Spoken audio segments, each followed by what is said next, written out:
booster chamber pressure is nominal.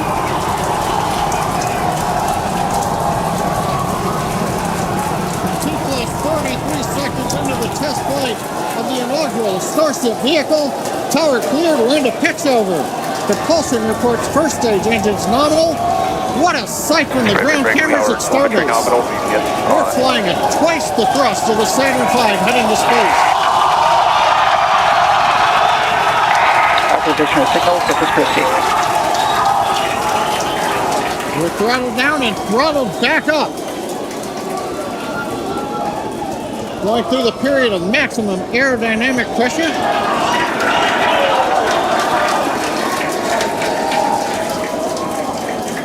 As the velocity increases, the density of the atmosphere is decreasing. Max Q. Lessening stress on the vehicle. The call out, max Q now.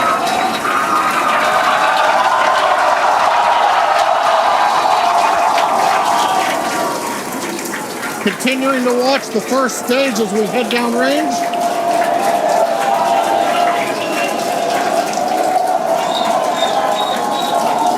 "100 seconds into flight. Our next major activity is going to be shutdown of the first stage. The Houston tracking station now acquiring the vehicle. With shutdown, we will get separation of Starship from Super Heavy and ignition of the Starship engines. When Starship separates, we light up 6 engines in a staggered sequence. And if all goes well, those 6 engines will burn for almost 6.5 minutes. Onboard view from Starship. And there's views of the Raptor engines on the second stage as we prepare for stage separation. Now after stage separation, the first stage will flip and begin a boost back maneuver for landing in the Gulf.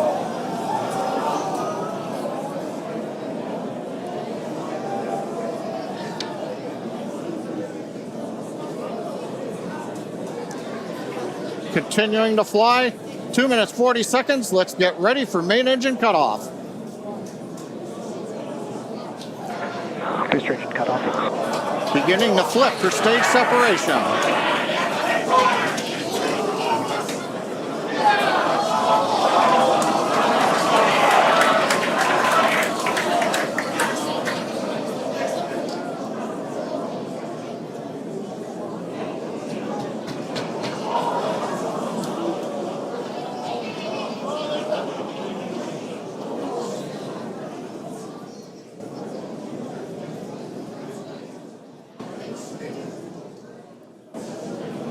As of right now, we are awaiting stage separation,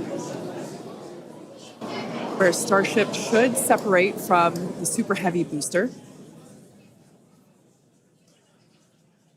Yeah, Kate, right now it looks like we saw the start of the flip, but obviously we're seeing from the ground cameras the entire Starship stack continuing to rotate. We should have had separation by now. Obviously, this is does not appear to be a nominal situation. Yeah, it does appear to be spinning, but I do want to remind everyone that everything after clearing the tower was icing on the cake. And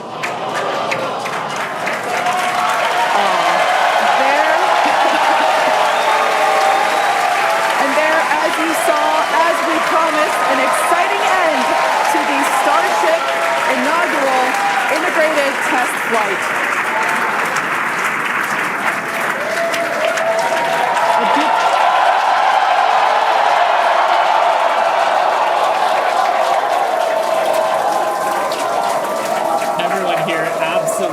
Pumped to clear the pad and make it this far into the test flight, the first integrated flight of the booster and the Starship vehicle.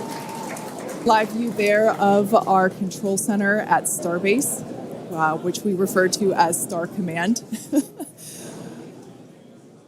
As we said before, obviously we wanted to make it all the way through, but to get this far, honestly, is amazing. Well, if you're just joining us, Starship just experienced what we call a rapid unscheduled disassembly, or a RUD, during ascent. But now this was a development test. This is the first test flight of Starship, and the goal was to gather the data, and as we said, clear the pad and get ready to go again. So you never know exactly what's going to happen, but as we promised, excitement is guaranteed. and Starship gave us a rather spectacular end, what was truly an incredible test thus far. Now, as we mentioned at the start of today's program, any and all the data that we collected during the test is going to help us with further development of Starship, and it's going to improve the vehicle's reliability as SpaceX seeks to make life multiplanetary. It's really worth noting that the flight path was designed to be over water and all the air and sea space. Along with that flight path and those surrounding areas were cleared in advance of the test. And of course, we're going to be coordinating with local authorities for the recovery operations. But honestly, what an exciting morning. Oh my gosh. We had a successful liftoff from Starbase, Texas at 8:28 a.m. Central Time.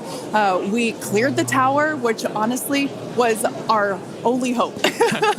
We cleared the tower, and all the data that we collected all the way through all those Raptor, those 33, although I think we saw that 3 Raptor engines were out. But we got all that data, and we got so far as to hoping to see the Starship, the second stage, separate from the first stage, the Super Heavy booster. And unfortunately, we didn't make that happen, but that's okay. It was the first integrated launch, and honestly, today was amazing. Absolutely incredible day. We made it through a number of those initial test objectives with getting booster ascent, getting all the way through the countdown, working some issues at the end. Like, totally really fantastic day. Got through the gate at T-minus 40 seconds on the second try. Everything released, the hold downs, quick disconnect arms, everything moves out of the way. And then we got the vehicle off of the pad, through max Q, all the way up to stage separation, even starting into the prep for stage sep. And then, as we say, a lot of excitement. Yep. Honestly, my face has had a smile on it since liftoff, and now my face hurts. Now, since we don't have any insights on the cause of our rapid unscheduled disassembly at this point, we're going to end our webcast here. Teams will continue to review the data and work toward our next flight test. But before we go, a big congrats to the entire SpaceX team on an exciting first integrated flight test of Starship. And of course, a shout out to our viewers. We appreciate you joining us. And as always, we thank you for your interest in Starship, SpaceX, and your ongoing support. Till next time.